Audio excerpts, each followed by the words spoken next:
Como abrir seu terreiro? Como montar o seu terreiro? Essa é uma pergunta que algumas pessoas nos fazem e associam isso somente à questão sacerdotal, né? Como ser um dirigente espiritual, como ser um chefe de terreiro, comandante-chefe de terreiro, enfim. Mas, muito mais do que a parte espiritual, também é preciso conhecer para que você possa fazer corretamente a parte administrativa, a parte legal. Então esse vídeo aqui, ele é sobre a legalização de terreiro, ele é sobre como abrir o seu terreiro de forma legal, de forma correta, né? Quando a gente fala legal, a gente está falando de lei. Eu sou Beto Ângeles, sacerdote umbandista do terreiro de Umbanda Jardim do Céu, que fica em Diadema, São Paulo, e vamos hoje falar sobre então a abertura e legalização de um terreiro.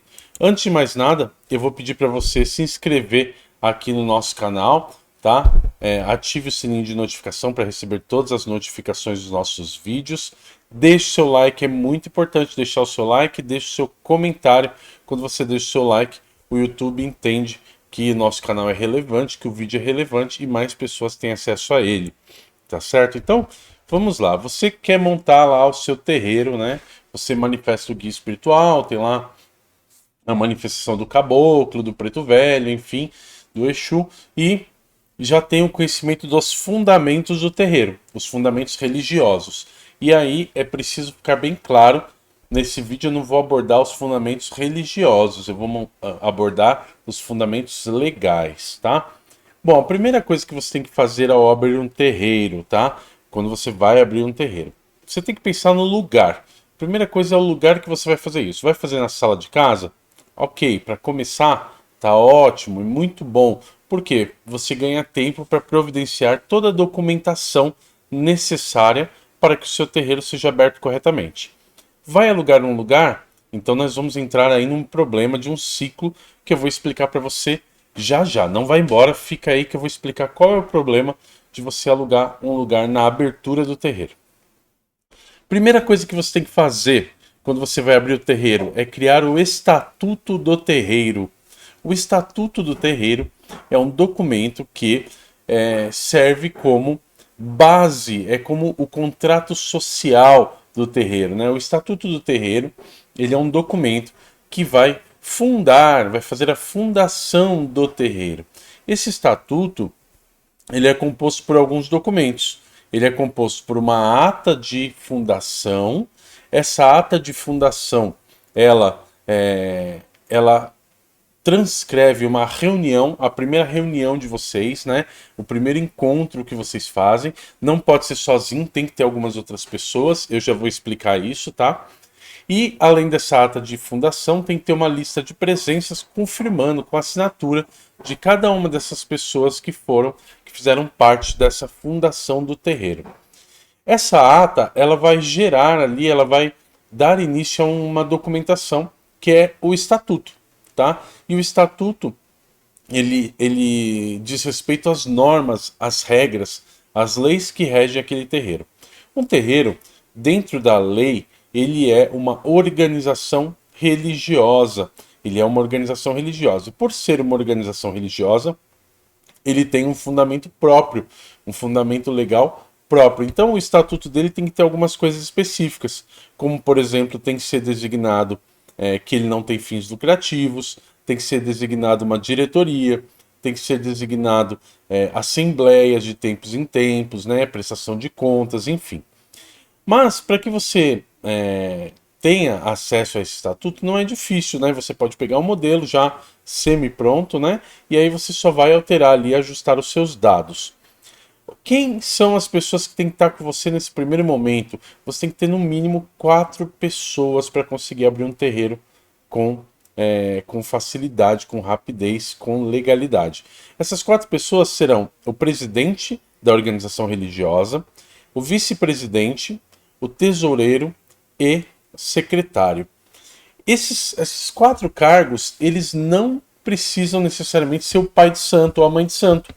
Porque o pai de santo ou a mãe de santo, ele vai entrar mais para frente no estatuto como um dirigente espiritual, né? Como chefe, comandante-chefe do terreiro, que é um cargo que no estatuto ele entra como vitalício, ou seja, ele fica até o fim de sua vida e é substituído por alguém que é indicado por ele ou eleito pelos demais membros, depende de como você colocar no seu estatuto. Então você tem que ter lá 4 pessoas que serão o presidente, o vice-presidente, o tesoureiro e o secretário. Esse estatuto ele vai trazer ali as diversas normas que regem, normas legais que regem o terreiro, a sua função, né, para que essa organização religiosa se destina, né, e nele você vai colocar ali itens que são preciosos para o andamento do terreiro. Por exemplo, a questão da arrecadação financeira, caso o seu terreiro tenha algum tipo de arrecadação, seja através de cursos, através de doações, de rifas, seja através de eventos, enfim. Vai ter que estar discriminado ali quais são os métodos de arrecadação e que nenhum dos membros, nem presidente, nem vice, nem secretário, nem tesoureiro, nem os membros associados à sua organização religiosa terão acesso a esse dinheiro, né? Esse dinheiro não vai ser dividido entre as pessoas, ele vai ficar inteiramente para a organização religiosa.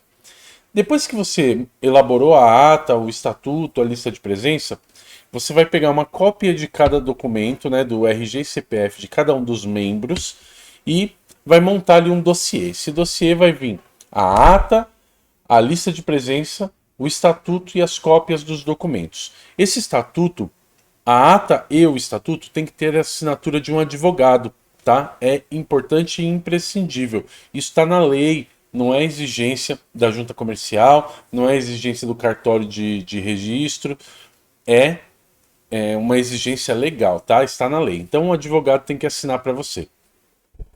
Com a assinatura do advogado, você vai até o cartório de registro de pessoas físicas e jurídicas, tá? Lá no cartório, você vai dizer, olha, eu quero registrar uma organização religiosa. Eles vão te dar um formulário, você vai preencher esse formulário com os seus dados ali, vai juntar esses documentos e vai entregar no cartório. E vai pagar uma taxa. Essa taxa, eu não vou mencionar aqui valores, porque ela muda conforme o tempo e ela pode mudar de município para município. Então, não tem por que eu falar de um valor aqui do meu município e você vai em outro município é outro valor. Mas ela deve girar, aí em 2020, ela deve girar em torno de R$ 100, um pouquinho mais, um pouquinho menos, dependendo do tamanho do seu estatuto. Por quê? Normalmente, até 10 páginas é um valor e acima de 10 páginas cobra-se a página excedente para o registro. Depois que o seu registro sair, normalmente esse registro, a lei diz que tem que sair em 5 dias, tá? Mas normalmente ele demora um pouco mais, deve sair em 10, 15 dias. Saindo esse registro, você vai pegar esse registro e vai acessar o site da Receita Federal. Lá no site da Receita Federal, você vai entrar em cadastrar um novo CNPJ. E aí você vai criar com esse estatuto, preenchendo todos os dados ali, um CNPJ. Quando você fizer essa criação do CNPJ, ele não vai sair ainda o número para você. O que vai acontecer? Ele vai agendar para que você vá pessoalmente até um posto da Receita Federal, onde você vai apresentar o estatuto registrado e os seus documentos, tá? Nesse local, onde você vai levar esses documentos, vai ser confirmado o seu registro de CNPJ e você já vai sair de lá com o número do CNPJ. Saindo de lá com o número do CNPJ, o seu terreiro ele já está aí 50% legalizado. Você já tem estatuto e CNPJ, ele já passou a existir. A sua organização religiosa nasceu, ela existe. E aí a gente entra naquele ciclo que eu tinha comentado com você. Se você vai alugar um imóvel, é interessante para a organização religiosa que você alugue um imóvel no nome do terreiro, com o CNPJ, pessoa jurídica. Por quê? Porque a lei protege o terreiro, a organização religiosa, contra o despejo involuntário. O que é o despejo involuntário? É aquele que você não cometeu nenhuma infração legal, você não cometeu nenhum tipo de quebra de contrato e o proprietário quer te tirar do imóvel, seja por preconceito ou por qualquer outra razão. Enfim, ele vai te proteger, além de trazer benefícios como isenção de IPTU, isenção de taxas e impostos. Bom, pois bem, então com o CNPJ na mão você consegue fazer o seu contrato de aluguel no nome do CNPJ. Porém, aí tem uma situação, aquele ciclo que eu mencionei para você. Por quê? Porque para você fazer o estatuto, você tem que ter o endereço da sede. E para ter o endereço da sede, você já tem que ter o imóvel ali, né? Se você já tem o imóvel, você já tem um contrato de locação. Se você já tem um contrato de locação, não está no nome do terreiro, porque você ainda não tem o terreiro. Então isso vira um ciclo. Mas dá para arrumar isso daí, dá para ajeitar, fazendo um adendo aí ao contrato, né? Um aditivo ao contrato de locação, colocando ele no nome do terreiro. Se você não fez no nome do terreiro o contrato, ou se você fez posterior ao contrato, eu tenho CNPJ, já tenho tudo e agora eu estou alugando um imóvel. Aí você tem que fazer um ajuste no estatuto e no CNPJ. Esse ajuste é através de uma ata, onde você faz a primeira alteração do seu estatuto, alterando o endereço. E depois você vai no site da Receita Federal e altera o endereço no CNPJ também. E aí é muito mais fácil fazer alteração, não precisa nem comparecer. Depois disso, você deve solicitar no site do Corpo de Bombeiros, aí do seu estado, uma vistoria. Então, ele tem o auto de vistoria do Corpo de Bombeiros, que é o AVCB. AVCB, auto de vistoria do Corpo de Bombeiros. O que o Corpo de Bombeiros vai fazer? Ele vai verificar o seu estabelecimento, se ele comporta aquele número de pessoas que você pretende receber e se, comportando esse número, se ele tem as medidas de segurança necessárias. É muito comum as pessoas falarem assim, não dá, é impossível tirar o laudo do bombeiro, né? Não tem como, isso é inviável. Não é verdade, tá? O laudo do bombeiro, ele vai variar de acordo com a regra municipal, ou seja, você tem que compreender o que o seu município exige e o número de pessoas. Como seu terreiro é novo, você está fundando ele agora, normalmente ele é novo, né? Então, você coloca ali, você estima que vai receber quantas pessoas? 20, 30? Então ele vai fazer uma avaliação para esse número de pessoas. Normalmente ele separa em faixas, acima de 100, acima de 500, enfim. E você vai ter que fazer algumas adaptações, se for o caso, ou, se estiver tudo em ordem, o seu AVCB, o seu auto de vistoria do Corpo de Bombeiros, ele sai já com a autorização. Essa autorização do auto de vistoria, ela tem uma validade. Então, a validade nela normalmente é de 2 a 3 anos. Com essa vistoria em mãos, o estatuto, o CNPJ, o contrato de aluguel, você vai conseguir fazer a licença na prefeitura, a licença de funcionamento. Essa licença de funcionamento ela é o que normalmente demora um pouquinho mais para sair. Mas quando você consegue todos os documentos anteriores, tudo em ordem, você consegue a licença de funcionamento. E aí essa licença vai te dar um alvará de funcionamento. Com isso, você já tem tudo aquilo que é necessário para abrir as portas, né, para fazer o seu terreiro funcionar. Existem algumas outras coisas que também são necessárias para você manter a organização religiosa, que é o que? É o registro de membros. Você tem que criar uma ficha, um livro ou uma ficha, né? Hoje pode ser informatizada, uma ficha de cadastro de todos os membros do terreiro. Então você vai colocar lá o nome, o RG, CPF, a idade, onde mora, telefone de contato. Você vai ter que ter um registro dos membros do terreiro. Quem são os membros do terreiro? São os filhos de santo. Então você vai ter que ter um registro de todos eles bonitinho. Por quê? No caso de uma vistoria, você tem que comprovar que aquelas pessoas que estão ali trabalhando com você, né? Não os assistentes não precisam, mas aquelas pessoas que estão ali trabalhando com você, elas realmente estão ali registradas ali no terreiro como membros do terreiro para efetuar esse trabalho. Além disso, você tem que fazer um registro de todas as entradas e saídas financeiras. Então, por exemplo, vamos supor que você tem um terreiro com 10 membros e cada membro contribui mensalmente com R$ 30. Então você tem uma receita mensal de R$ 300. E vamos supor que você pague lá R$ 600 de aluguel. Como que você vai cobrir esse aluguel com os R$ 300? Você vai pôr do seu bolso, né? Você vai pôr mais 300. Então você tem que registrar a entrada desses R$ 300, R$ 30 de cada um, e a entrada dos seus R$ 300 como doação e a saída dos 600 em aluguel. Isso se chama livro caixa. E hoje o livro caixa ele não precisa mais ser em livro, ele pode ser um livro digital. E a melhor forma de fazer isso é você contratar um contador, mas procure um contador especializado no assunto, porque organização religiosa não é igual a empresa. Organização religiosa tem obrigações que a empresa não tem e ela é isenta de algumas obrigações que a empresa tem. Então eu sugiro que você procure alguém que seja especializado na área. A duração, quando você faz, né, o seu estatuto, ele tem uma diretoria, que é esse presidente, vice-presidente, tesoureiro, secretário. A duração dessa diretoria é de 2 anos aproximadamente. Então, tudo vai depender do que você vai colocar no estatuto. Então, a cada 2 anos tem que ter uma assembleia. Essa assembleia é uma assembleia geral, ou seja, todos serão convidados. E essa assembleia geral vai gerar uma ata. Essa ata vai constar ali a votação para presidente, vice-presidente, secretário e tesoureiro. É uma ata parecida com a ata de condomínio, né? É muito próximo à eleição de membros ali do condomínio, né? De síndico, subsíndico, enfim.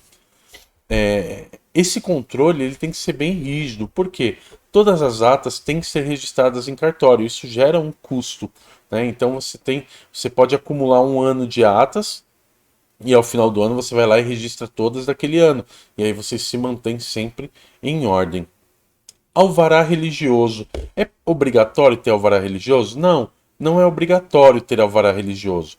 Quem vai te fornecer um alvará religioso é uma federação ou associação de Umbanda. Então você tem que se filiar a uma federação, a uma associação? Não, você não é obrigado a se filiar. Você não é obrigado a ter o seu alvará religioso. Porém, é muito importante entender os benefícios de você se filiar.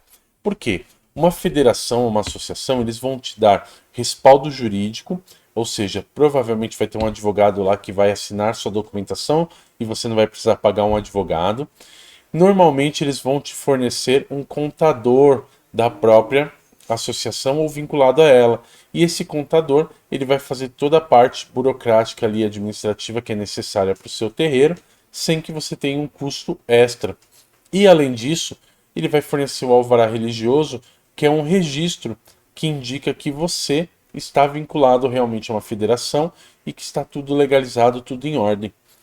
Você possuindo aí o estatuto, o CNPJ, o seu contrato de aluguel, o AVCB, a licença da prefeitura e o alvará religioso, você pode trabalhar tranquilamente. Nenhuma fiscalização vai te barrar, vai te fechar ou vai fazer qualquer tipo de situação prejudicial ao seu terreiro, a não ser que você cometa algum tipo de crime ou infração, né? A gente fala muito da questão do barulho e tudo mais, mas aí é a regra individual da sua casa. Para a legalização do terreiro, esses são os documentos necessários, essas são as situações necessárias. Se você ficou em dúvida, quer entender melhor, me chama aqui no comentário, entra aqui nos nossos comentários, comenta, coloca a sua dúvida e eu vou te responder, eu vou sanar a sua dúvida, tá bom?